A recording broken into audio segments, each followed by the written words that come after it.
कभी भी कुछ द्वंद्व की स्थिति में होती हूँ, किसी परेशानी की स्थिति में होती हूँ, तो गुरुजी हमेशा मुझे मार्गदर्शन देते हैं। ऐसे हमारे आचार्य श्री 1008 प्रज्ञा सागर जी महाराज को मेरा बहुत बहुत प्रणाम। और ऐसे ही श्रेष्ठ मुनिवर लोकेश मुनि जी, जो सदैव शांति के लिए समाज को एक रूपता के साथ आगे बढ़ाने के लिए कार्य करते हैं, बड़े बड़े आयोजन करते हैं और बिना किसी अहंकार के, बिना किसी ऐसे भाव के मैं कई बार देखती हूँ कि वो स्वयं से आगे बढ़ कर के इनिशिएटिव लेते हैं, कार्यक्रमों में पधारते हैं, लोगों को जोड़ते हैं। मैं आपको भी बहुत बहुत प्रणाम करती हूँ। हमारे प्रिय नेता और इस दिल्ली विधानसभा के अध्यक्ष आदरणीय विजेंद्र गुप्ता जी, मेरे भाई मोहन सिंह बिष्ट जी और समाज के बहुत ही प्रतिष्ठित आप सभी मेरे बड़े बंधु, मेरी बहनें, आप सभी को भी मैं बहुत बहुत प्रणाम करती हूँ और धन्यवाद करती हूँ कि आप इस विधानसभा परिसर में पधारे और अपनी उपस्थिति से इसे और भी लाभान्वित किया और आशीर्वाद दिया। आप सबको मेरा बहुत बहुत धन्यवाद। पूज्य मुनिवर ने सही कहा कि आज महावीर जयंती हम सबके लिए बहुत ही खुशी का अवसर है और मैं तो सुबह से उत्सव में ही हूँ और अभी बहुत सारे उत्सव में जाना भी है। परसों नहीं आ पाई गुरुजी क्योंकि केरल में पार्टी ने ड्यूटी लगाई। 5 राज्यों का चुनाव चल रहा है तो लगातार थोड़ा थोड़ा हर जगह पे जाना, ऐसा पार्टी काम लगाती है तो जाना पड़ा। नहीं तो मैंने वैसे एक अभी जब समाज के लोग आए और भाई पंकज जी भी आए निमंत्रण देने के लिए, मैंने कहा मैं तो स्वयं जैनी हूँ, मैंने कोई कार्यक्रम आज तक मिस ही नहीं किया। लेकर के अभी तक तो मेरे कम से कम 15-20 आयोजन में अटेंड कर चुकी हूँ।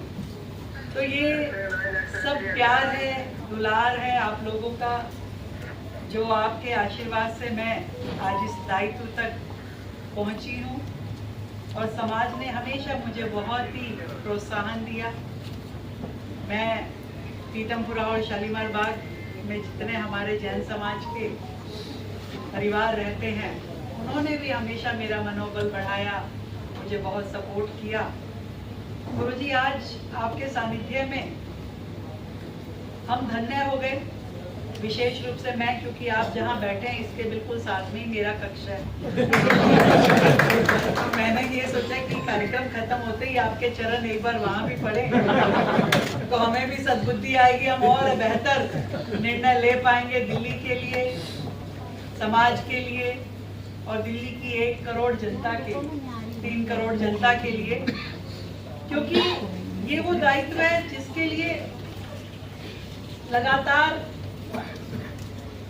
हमेशा प्रभु ने जो बात कही, जिसका जिक्र मोहन जी ने भी किया, जिसका जिक्र आपने किया, लोकेश मुनि जी ने किया, कि धर्म हमेशा हमें ये सिखाता है कि जियो और जीने दो, स्वयं भी जियो और दूसरों को भी जीने दो।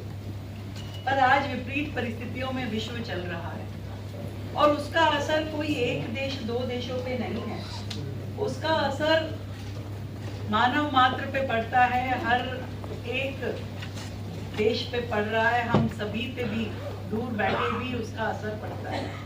और वो जीवन जो संघर्ष की लड़ाई लड़ रहे हैं उन परिस्थितियों में, जिन्हें ये नहीं पता कि इस समय मैं हूँ और अगले ही पल मेरे साथ क्या होने वाला है, हम उनके बारे में जब विचार करते हैं तो रोंगटे खड़े हो जाते हैं। और एक मार्गदर्शन हमें महावीर जी ने दिया कि अहिंसा के साथ में चलते हुए, संयम के साथ में चलते हुए आगे बढ़ें, करुणा के साथ को धारण करते हुए आगे बढ़ें, तो हर व्यक्ति अपने अपने हिस्से का सौभाग्य लेकर के इस धरती पे रह सकता है। ईश्वर ने सबके लिए साधन दिए हैं, सबको जीने का मार्ग दिखाया है।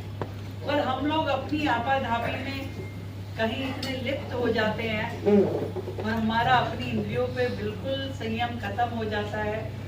यही शायद कारण है कि लोभ माया घेर लेती है और ये नहीं पता चलता कि सही और गलत में क्या अंतर है।